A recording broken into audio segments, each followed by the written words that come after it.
Let me tell you of the days of high adventure.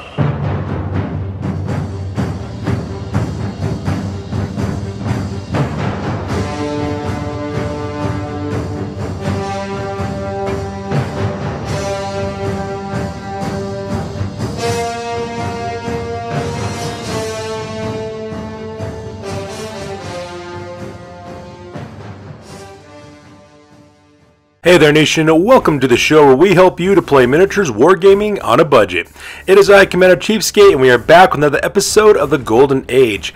This is a series of Warhammer Fantasy Battle Reports for the 8th edition, and this is Battle Report number 67. It is a 2,500 point battle that's fought between Smells Like Febreze with his Wyld Hunt, which is a 2,500 point Wood Elves army, versus my army, the Legion of the Hellmouth, a 2,500 point Ogre Kingdoms army.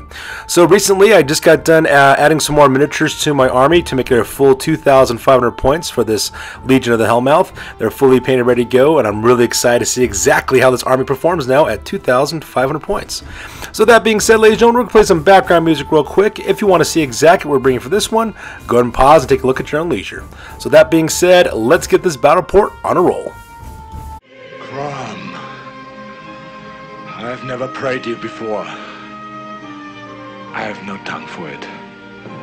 No one, not even you, will remember if we were good men or bad, why we fought, or why we died. No.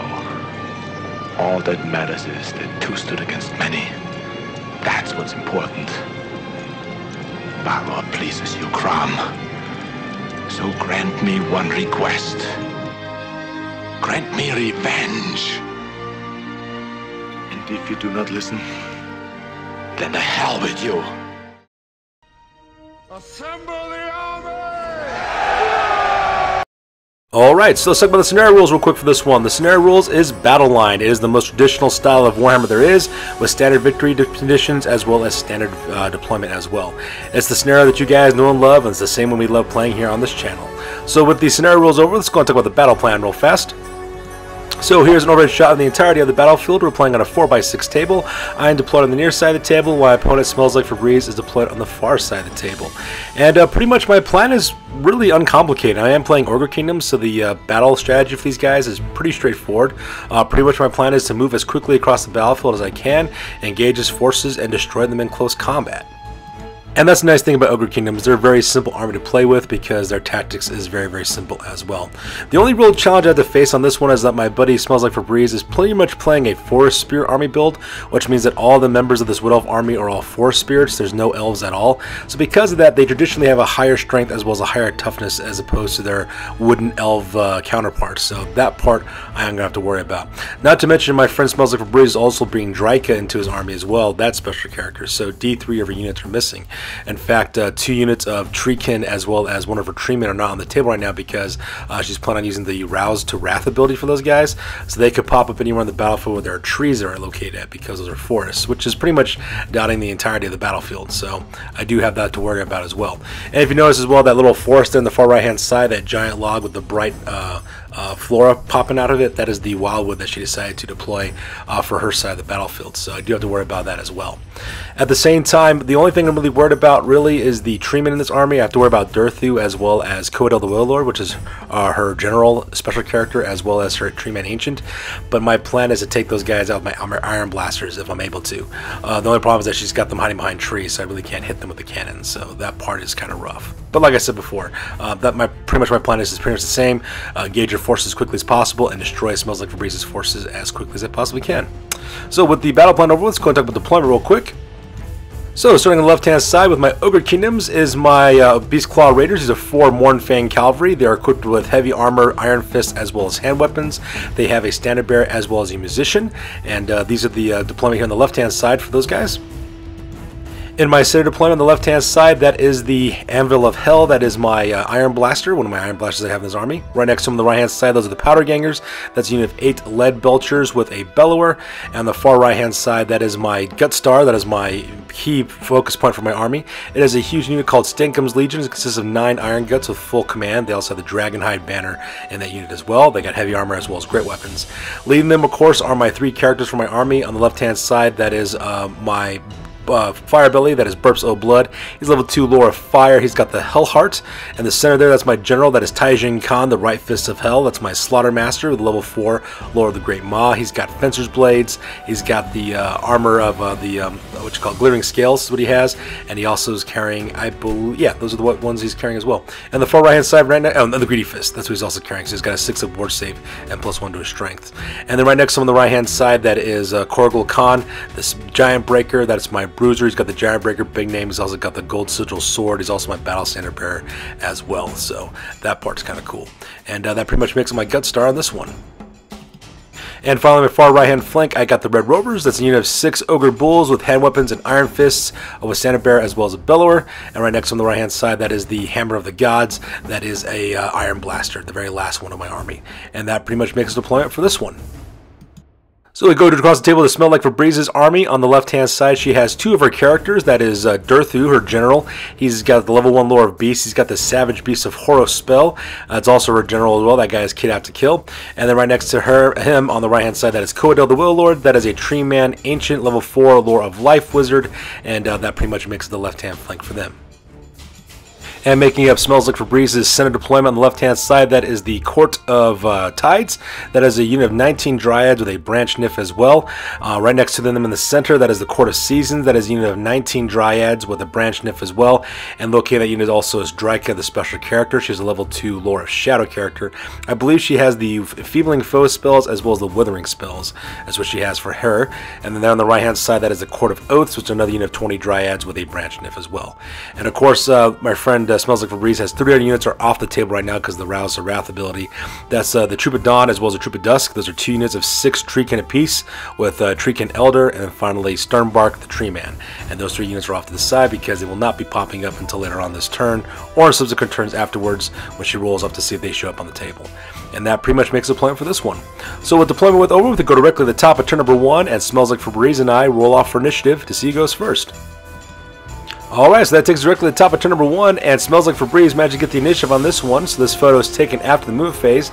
She doesn't declare any charges, so we go directly to the sub-movement phase. On the left-hand side, she marches up Durthu as well as Coadel the Will Lord, staying right behind that forest to keep that as cover so that we don't get shot by cannons.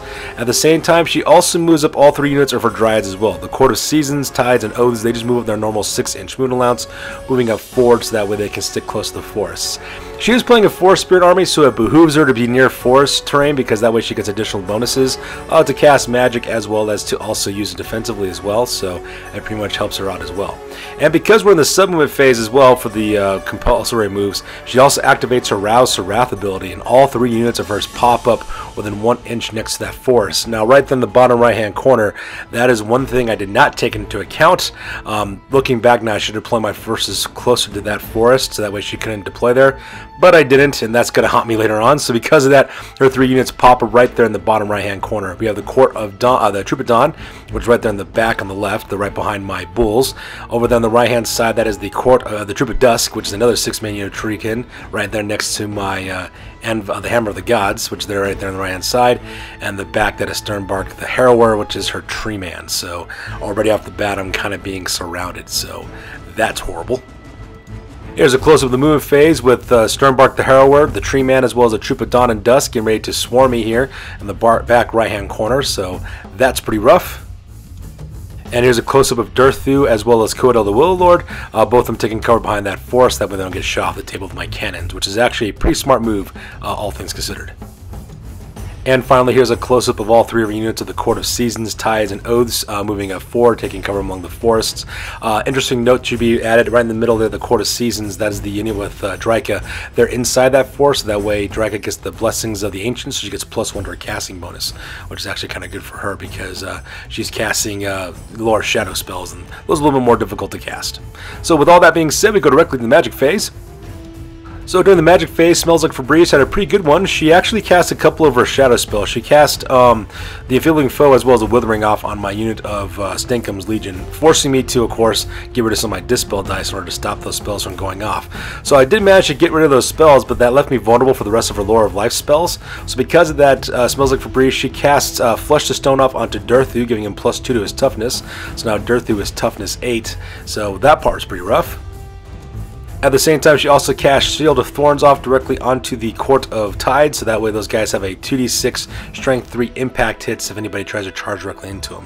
And it makes kind of sense too, because of all of her Dryad units, that one is the one that is the most exposed because they're not close enough to any forest terrain in order to get any of those bonuses.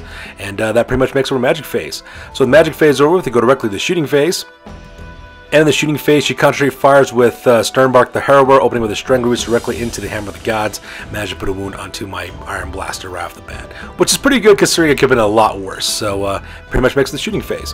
Since no one engages in close combat, we skip the combat phase and we go directly to the bottom turn number 1 for the Ogre Kingdoms. Alright, so that takes us directly to the bottom turn number 1 for the Ogre Kingdoms, and this photo is taken after the movement phase, and I've done some dramatic movement on this one. The first thing I do is I actually declare a charge with my Mornfang Cav. My Mornfang Cavalry goes tearing across the battlefield, smashing directly into Durthu. If anybody could take on that guy, it's pretty much those guys. The only problem though is that I forgot that my Mornfang Cavalry, while they do have a lot of impact hits and they are pretty tough, I kind of forgot that Durthu also has an 8 up toughness right now, so you know, we'll see how that kind of works. But at the same time, I do have a lot more attacks than Durthu does, so I'm kind of hopeful that I'll be able to, you know, cause some damage that way. At the same time, some epic failure took place in the middle of the table. I declared a charge with Stankum's Legion directly into Draka's unit as well as the Court of Seasons, and of course she took a flee result as a result of that, so because of that they flee back I think like 9 inches. So because of that I wasn't able to engage them. So because of that I had to declare a charge against another unit, so I declare that charge against the Court of Oaths, but unfortunately for me she also decided to flee with those guys as well, so they pulled back I think 5 or 6 inches away from my my Iron Guts. Now because of that I have nowhere else to go, so because of that I do have to send him somewhere, so because of that I decided to just send him forward as well. I failed the charge, needless to say, so because of that my Iron Guts of Stankum's Legion only moves up 5 inches, so that part was pretty rough. At the same time I also moved up both the Anvil of Hell as well as my Powder Gangers and moved up their normal movement allowance moving forward, so that way they can start putting out some shots directly into the Court of Tides over there on the left hand side.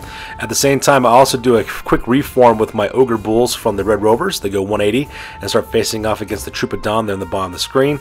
At the same time I also turn the Anvil, the Hammer of the Gods, to the right hand side to face the Troop of Dusk, so that way they can open up with some some grape shot directly into those guys, and hopefully I can cause some pain that way. And this way I kind of protect the back ranks of my troops, so that way they don't get flanked and in the back. So that's pretty much what I'm trying to do to kind of mitigate what my opponent's doing at this point. And that pretty much makes the move phase on this one. So here's a close-up of my Beastclaw Raiders charging directly into Durthu, and I'm thinking that I might have made a mistake here, but at the same time I have to protect my left-hand flank of my army because Durthu is a beast in close combat, and these are the guys that could probably cause any harm to him if they could.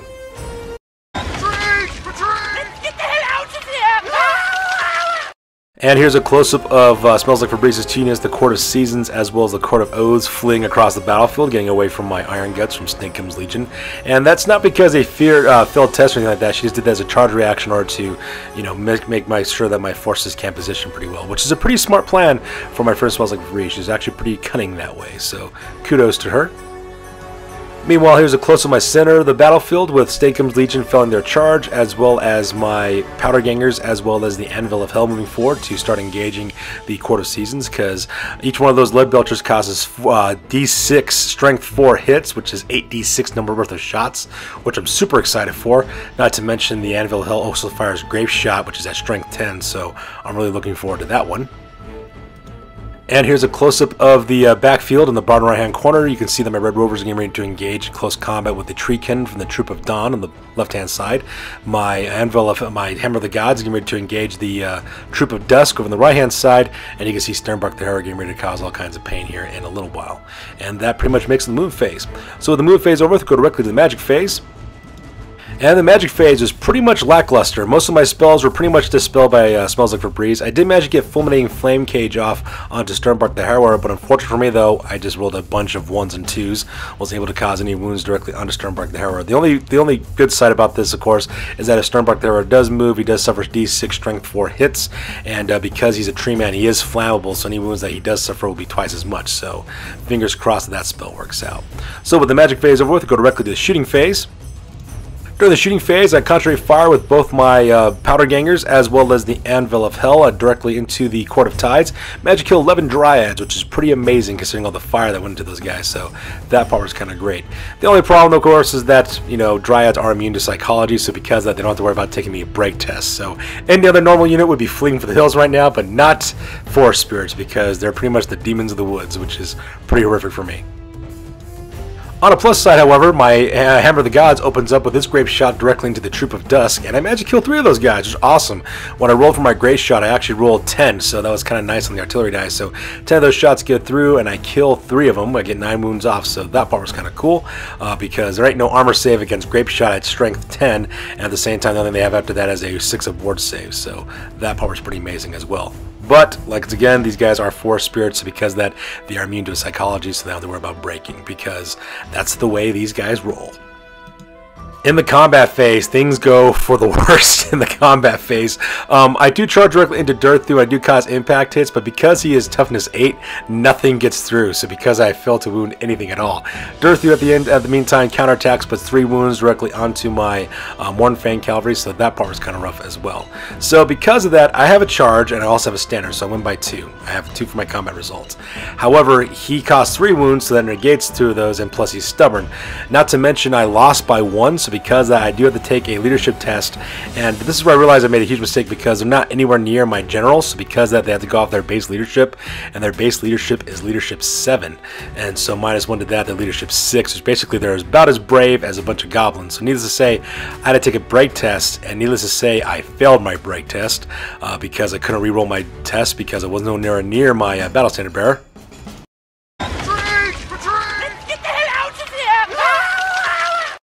I roll to run away, and I roll a 5 to escape, and Durthu rolls a 7. So he goes tearing out of the woods and just chops down my One Fang Cavalry like it's nobody's business. And just like that, I lost my Beast Claw Raiders right off the bat. Those guys are now dead, and now my left-hand flank is now open to being charged against, and that's horrible. Especially considering that Smells Like Febreze has the turn next. So even if I, hopefully, if Smells Like Febreze will fail or charge directly into my Iron Blaster, because if not, maybe I might be able to do something by opening up with my Iron Blaster, but like I said, things are not looking very good right now for my army. Alright, so we'll go directly to the top of turn number 2 for the Wood Elves, and so Smells Like Febreze gets to go next, and this photo is taken after the movement phase, and she does some charging is what she does at this point. First thing that she does, she declares a charge with Durthu, so Durthu runs forward I think 9 inches and smashes directly into the flank of the Anvil of Hell, so that part's kind of rough. At the same time, she also sends in the Court of Tides as well, so those guys start charging forward directly into my powder gangers. Now, if you're wondering why my powder gangers didn't open fire as they came charging towards them, it's because their lead belcher guns are slow to fire, so not much really happened there as well. At the same time, she also charges in the Troop of Dawn directly into my Red Rovers, so now those guys are engaged in close combat. And she also charges the Troop of Dust directly into the Hammer of the Gods on the right hand side, so he's attacked on the front. And then Starbark the Harrower charges my Iron Blaster in the flank as well, so catching that into a pincer attack, so that part was kind of rough. For the rest of her movement phase, she did manage to move up Coedel the Warlord to his normal 6-inch movements out of the forest. At the same time, she also rallied both the Court of Seasons as well as the Court of Oaths as well, so those guys turn 180 and get ready to move forward again towards my forces. So everything right now is engaged in close combat, and I am slowly being attacked on 3 different sides, which is pretty rough. So here's a close-up of the movement phase with the Durthu charging directly into the Anvil of Hell. The only thing that I had going for me on that one is that I do have cause fear for the Anvil of Hell, so I only had to worry about fear rules, so that part was kind of nice. At the same time, here's a close-up of the Court of Tides charging directly into my powder gangers, and that one I'm pretty excited for that one because I know my ogres can take on these dryads no problem, so I'm not too worried about that one. In the center of the battlefield is a close-up of Coedel the Warlord, as well as the Court of Seasons and the Court of Oaths, turning 180 to get ready to fight back against my forces and get ready to charge me from the front. And here's a close of the bottom right-hand corner with the Troops of Dusk, as well as the Troops of Dawn, as well as Starbark the Harrower, charging directly into the Red Rovers, and as well as the Hammer of the Gods, respectively. And that combat I'm not looking forward to, especially for my Hammer of the Gods, because he's being flanked by a tree man, so that part is pretty crazy. So with that being said, movement phase over with, we go directly to the magic phase.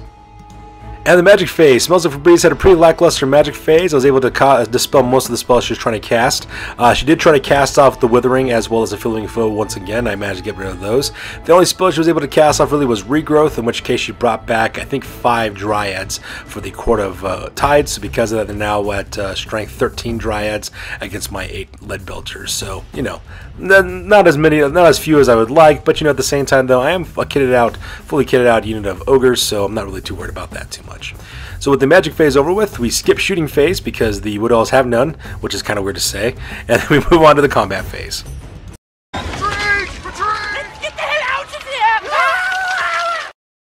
And the combat phase. Oh dear God, the combat phase was horrific.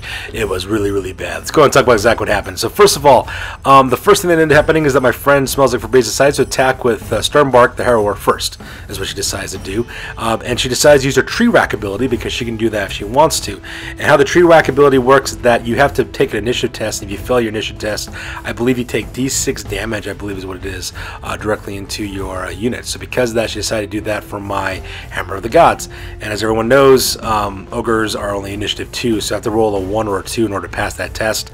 Needless to say, I rolled a 4, so because of that, I take 5 damage to that one, but she rolled a d6 with no armor saves.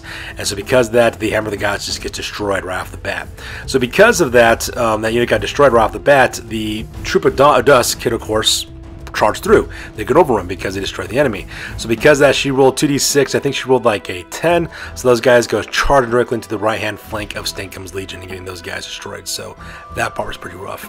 At the same time, the combat between the Ogre Bulls from the Red Rovers as well as the Treekin was horrific. I lost 4 Ogres when it was all said and done, I believe. No, not 4. I lost 2 Ogres is what it was. And I didn't cause a single injury back against the Troop of Dawn either. So because of that, I lost that combat by landslide. I had a flee. She, of course, decided to pursue. I rolled a 7. She rolled an 8. So those guys go charging forward, running over my Red Rovers and crushing those guys underfoot as well. And that sets up Sternbark the Harrower as well as a Troop of Dawn to either attack my right-hand flank or the back of my Stenkum's Legion, which is pretty horrific. Meanwhile, combat between the Court of Tides as well as my Powder Gangers was completely one-sided. She did manage to cause 2 wounds, which is kind of rough, but at the same time, though, I managed to kill almost all the Dryads except for 5.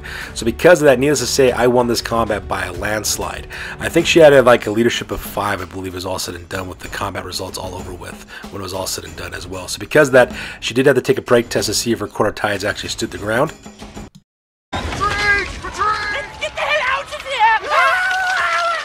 Needless to say, the Court of Tides failed their leadership test, so because I do have to flee back 2d6 inches, I believe she rolled a 4 or 5, and I believe I rolled a 6 when it ended up happening. So because of that, the Powder Gangers just go charging forward pell-mell and just chop down the rest of those Dryads before they can get any further. And it kind of puts them directly right in the middle of the forest as well, so that part was kind of cool. However, what was not so cool though was that Durthu, the Tree Lord Giant special character, decided to use the Tree Whack ability off on the Anvil of Hell, which is pretty rough. I failed my initiative test, and he actually rolled a 6 on that one, so Smells Like Febreze.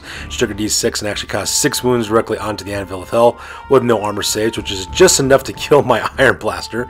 So my Iron Blaster gets blown up to pieces, and since Durthu has Frenzy, he has no choice but to overrun. So she rolls 2d6 and rolls like, I think, a 8 or 9. And she goes charging across the battlefield directly into the left-hand flank of Stenkum's Legion.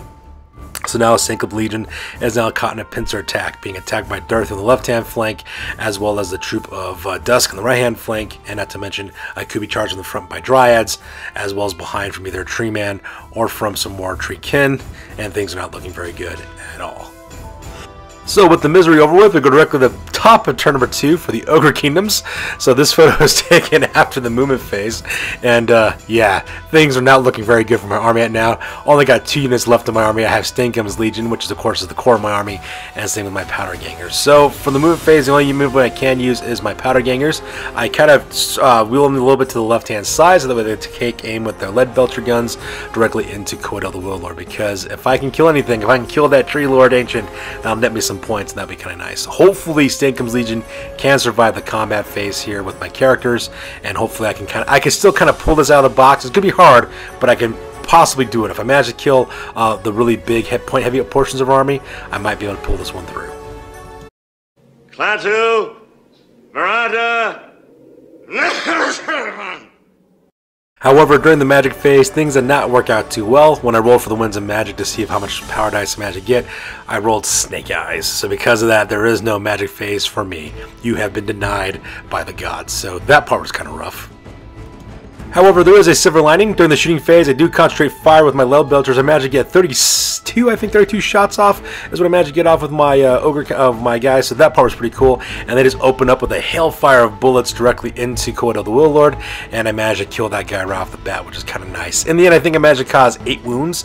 I think I was able to do when it's all said and done, so because of that, Wood Elves Wyld Lord comes down with a crashing bang, and I managed to kill off her wizard for that one, so that part was kind of nice.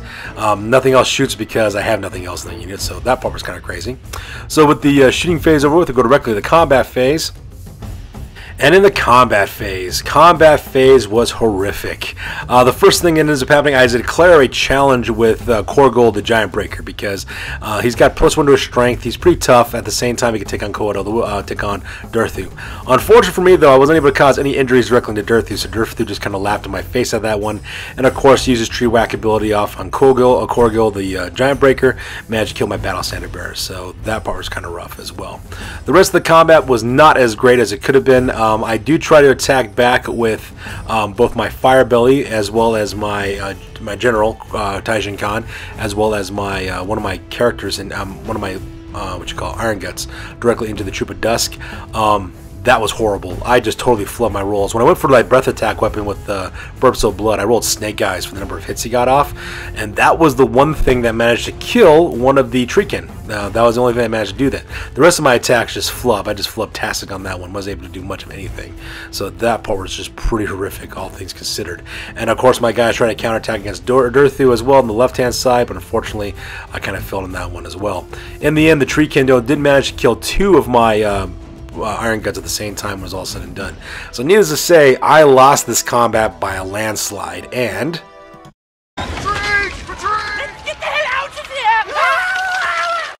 I was forced to take a break test, which I failed. I had to run forward because that was the only place I could go, and Durthu, of course, pursued.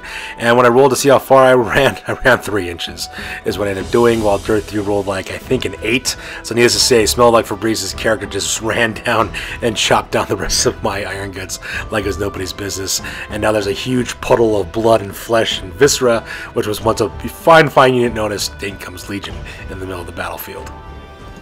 And with that, ladies and gentlemen, that takes directly to the end of the game, with the Wood Elves managed to get the win on this one. Smells Like Febreze managed to win this one because the only thing I have left is my Powder Gangers, and let's face it, that's not going to do much against what's left over in Smells Like Febreze's army.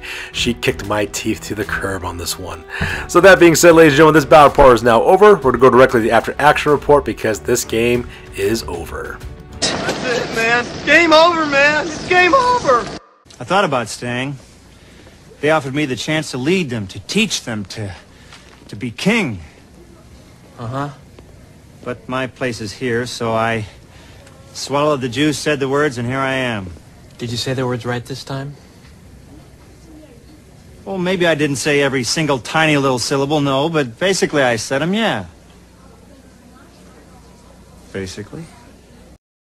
Alright, now it's time for the after action report. This is the part of the battle report we talk about what went well, what went poorly, and what we can learn for the next time that we do battle. This is the after action report for the Golden Age, battle report number 67, and this one ended up being a huge defeat for Commander CheapSkate. I lost this one bad. Smells Like Febreze earned 2,646 victory points, and I only needed 610. In the end, I lost Taijin Khan, the Right Fist of Hell, Korgold, the Giant Breaker, Burps of Blood, Stank Gums Legion, the Red Rovers, the Beastclaw Raiders, the Anvil of Hell, and the Hammer of the Gods. Smells Like Febreze, she lost Wood Elves Wyld Lord, as well as the Court of Tides. And in the end, Smells Like Febreze, she destroyed me in this battle report, and she played her Forest Spirit army like a champion. Turns out all those games that we played and taught how to use her army ended up kind of biting me in the end. She exploited that Rouse of Wrath ability like a champion. She was just absolutely brilliant how she did that. By using that Rouse of Wrath ability, she was able to completely surround my army, and at the same time, when she fled with her Dryads in the middle of the table, when I tried to charge with Stank Gums Legion, by fleeing, it put my Iron Guts out of position and left them very vulnerable, and left their flanks open to be countercharged with again. And so because of that, she completely surrounded my army in a development and just absolutely destroyed them. One of the biggest problems I made is that I decided to charge my Beastclaw Raiders directly into Durthu. I thought they would be able to take him, but that was a huge error on my my part. What I should have done instead was deploy my Iron Blasters on the left-hand flank. That way I could have a couple of rounds of shooting at them with my cannons, and that way I could have killed Dirthu as well as Codel the Will Lord. And that might have changed things around for the better if I managed to do that. Managed to take those guys out early, but I did not do that.